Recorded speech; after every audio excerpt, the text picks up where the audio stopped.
Luka, how did you go from the emotions of the video and the fans and the reception and everything to then playing the way that you played? Good question. I don't really know. Like I said, post-game interview, after that video, I was like, there's no way I'm playing this game, It was so many emotions, and, I just went out there and just played basketball. When you checked out, or there was a timeout, I guess, before you checked out, you had 45 points, come to the bench. Some of the fans in the arena are chanting Luka, and your Laker teammates are jumping up and down and chanting it too. What was that moment like for you, and how do you think this was an eventful day for the Lakers as a team and you being a part of them? Big time, because they all had my back. That's what we talked about before the game, and everybody had my back, from coaches to players. And we're trying to build something special here, and that was really, really, really nice to see. I know we talked about this last time a little bit. You said you knew it was going to be an emotional night, but you weren't fully sure what to expect. I guess when you woke up this morning and got to the arena, more so even pregame, what were you feeling as you walk through this arena for the first time in a while? As you see these faces, what were you feeling in those moments specifically?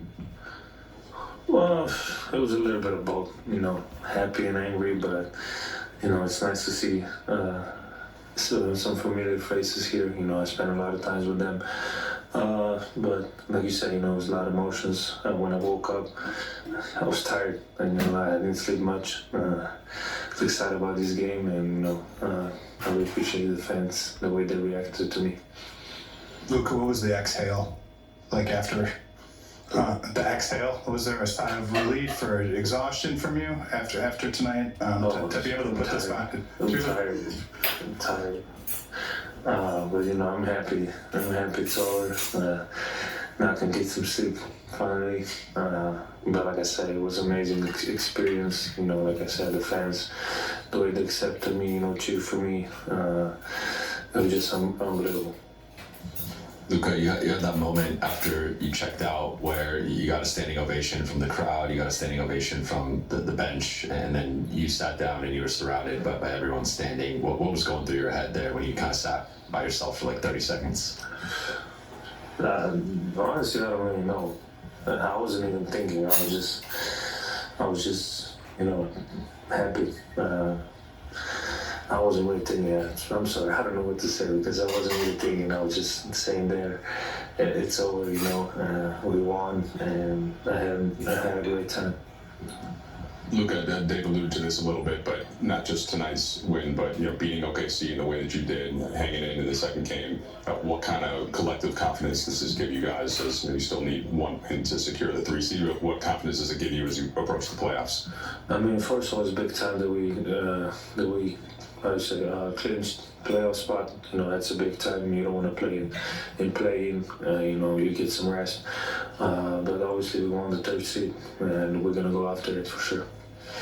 Luka, if you can explain in Spanish, si nos puedes hablar en español un poco qué pasaba por tu cabeza cuando estás viendo el vídeo, cuando te has emocionado, y bueno, un poco si este partido, quizás ya que haya pasado, es un poco una liberación para ti, para ya centrarte en lo importante.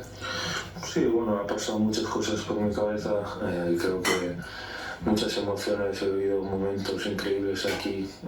Vine aquí con 18 años, no sabía lo que esperar. Entonces me hiciera como una casa aquí, mi segunda casa, y han nacido muchas emociones. Y era un partido que siempre lo veía adelante, y por fin se ha acabado, y ahora hay que seguir adelante. Sí, es una liberación. Sí.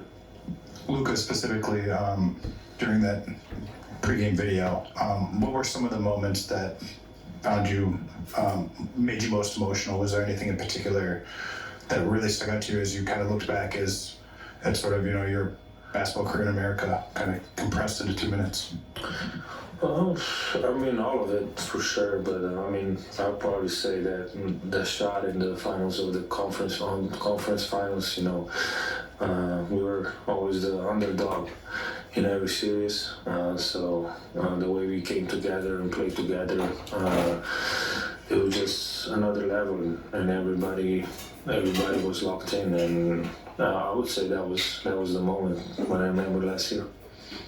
Luka, there was a lot of moments there with your former teammates. You had exchanges, you had embraces. What was that like for you personally, just given everything you just mentioned you've been through with them? And then I saw you had a moment there with AD at the end. And what can you share about that conversation?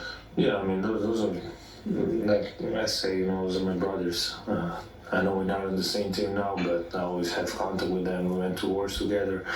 And, you know, it was just like, it was nice to see everybody.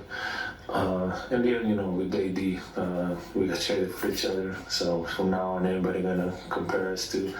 I think he's an amazing player, and I think he's gonna do really good in Dallas.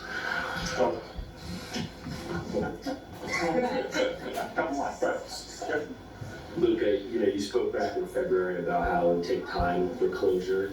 You said after this game on the broadcast, it's time to move on. Do you feel like you have closure? It's a hard question. I mean, for sure it's a little bit more, you know, talking about closure sometimes hard because, like I said, I spent a lot of time here, great moments. But it's, like I said, it's getting more and more, and I gotta focus on different things now. Last one right there. Next, good. Shots. Good. Luka, ¿qué tal? Buenas noches. ¿Cómo se describe una jornada como esta? ¿Y qué mensaje le mandarías a los aficionados de los Mavs que te extrañan demasiado y que no superan? Gracias. Bueno, lo primero, pues he hecho de menos yo también muchísimo. Como he dicho, he pasado mucho tiempo con ellos, me han aceptado de una manera increíble. Y bueno, lo que he vivido hoy, no hay mucha gente que pueda decir que ha vivido eso. Y estoy muy agradecido por poder estar aquí 6 años. Thanks, Luka. Thank you.